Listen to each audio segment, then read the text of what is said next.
Me chamo Ana Laura e hoje irei falar um pouco sobre Singapura, localizada ao sul da península da Malásia, uma cidade-estado que antes era apenas uma ilha e hoje é considerada de primeiríssimo mundo, economia elevada, sendo um dos melhores lugares para se fazer negócio, além de estar na lista das 10 cidades mais verdes do mundo. Vamos ver um pouco da cidade incrível comigo?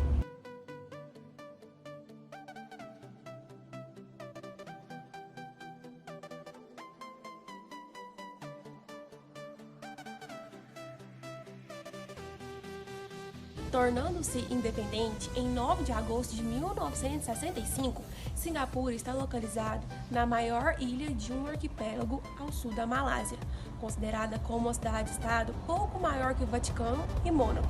O país ocupa um território entre Malásia e Indonésia, sendo que a maior população é de origem chinesa. Singapura proporciona alto padrão de vida aos seus habitantes.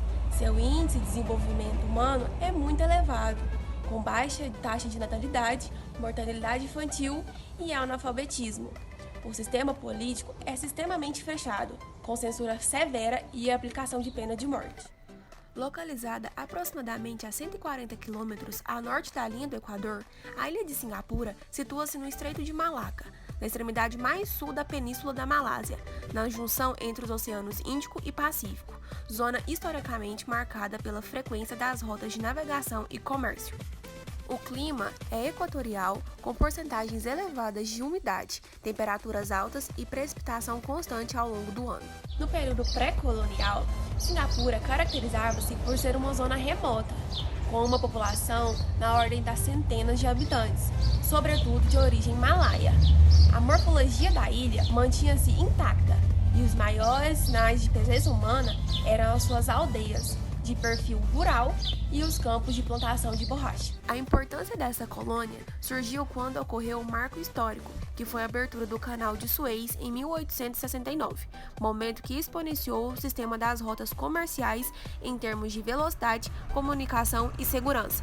O Porto de Singapura tornou-se um ponto fundamental no universo do comércio marítimo global, o que impulsionou um progresso e dinamismo substanciais. Fenômenos como a imigração começaram a tornar-se parte essencial dessa moldura, encabeçada por chineses, indianos e malaios, que com o tempo alterou de forma compósita a herança social, cultural, comercial e urbana da cidade portuária. A diversidade cultural do país propicia a convivência entre as pessoas de diferentes religiões, taoístas, budistas, muçulmanos, cristãos e hindus. Singapura está repleta de templos, aos quais se deve ir adequadamente vestidos, sem deixar ombros ou joelhos à vista. Além disso, é obrigatório tirar os sapatos antes de entrar nos locais de culto. Todas as culturas convivem em um ambiente social, pacífico e respeitoso. A música e o teatro são muito importantes. A ópera chinesa, proveniente da dinastia Ming, é muito valorizada, com sua mistura de diálogos, canções e danças. É muito comum observar apresentações populares nas ruas, especialmente durante o Ano Novo Chinês. Uma das danças mais famosas é a dança do leão, que contém números de acrobacia e é encenada sobretudo durante os festivais tradicionais chineses. É uma população formada por malaios e chineses, e com vários idiomas oficiais. Malaio é a língua nacional. O chinês, mandarim, tamil e inglês é uma língua administrativa. Este país é uma junção de misticismo e religiosidade. Com liberdade para praticar qualquer religião, tem como principais o budismo, o taoísmo, islamismo, cristianismo e o hinduísmo. A cultura de Singapura reflete seu passado colonial e a diversidade cultural de sua população, com influências britânica, indiana, chinesa e malaia. A economia deste lugar baseia-se nos serviços bancários e portuários, no turismo e na indústria de alta tecnologia. O país apresentou elevada industrialização e desenvolvimento econômico significativo no fim da década de 1980, sendo considerado um dos tigres asiáticos. As leis em Singapura são bem rígidas e a pena de morte é aplicada em alguns casos. Tráfico de drogas é crime com pena de morte. Assassinato e corrupção também se encaixam nessa penalidade. As multas são de preço bem elevados e aplicadas em casos como jogar ponta de cigarro ou qualquer outro lixo no chão, atravessar a rua fora do local permitido. Além disso, também é proibido vendas de chiclete, para não sujar os lugares. O planejamento de transporte público é um planejamento integrado de uma cidade-país, onde o planejamento está entrelaçado a uma série de questões, como o planejamento de desenvolvimento econômico, uso e ocupação do solo urbano, provisão habitacional, gestão da mobilidade, meio ambiente e recursos hídricos, sendo todos planejados de forma coerente e complementar, de maneira que os planos setoriais caminhem no sentido único e concorram para o mesmo objetivo, o de desenvolver de modo sustentável a cidade-país e a qualidade de vida de seus habitantes. O sistema de transportes é bem interligado e funciona perfeitamente. Metrô e ônibus te levam para qualquer canto. O aeroporto de Cingapura é frequentemente considerado o melhor do mundo, além de ser o maior do Sudeste Asiático.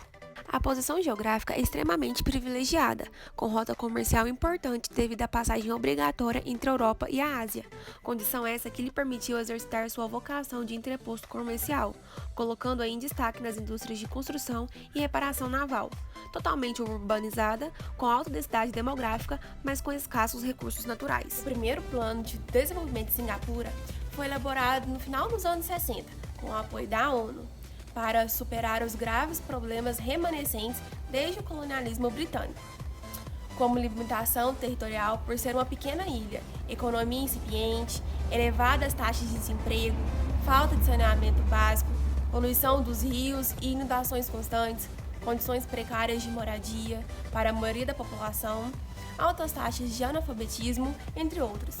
Ao mesmo tempo, o país contava com escassos recursos naturais para enfrentá-los, sem água, sem petróleo e não dispunha de área agricultável e nem para atividade pecuária.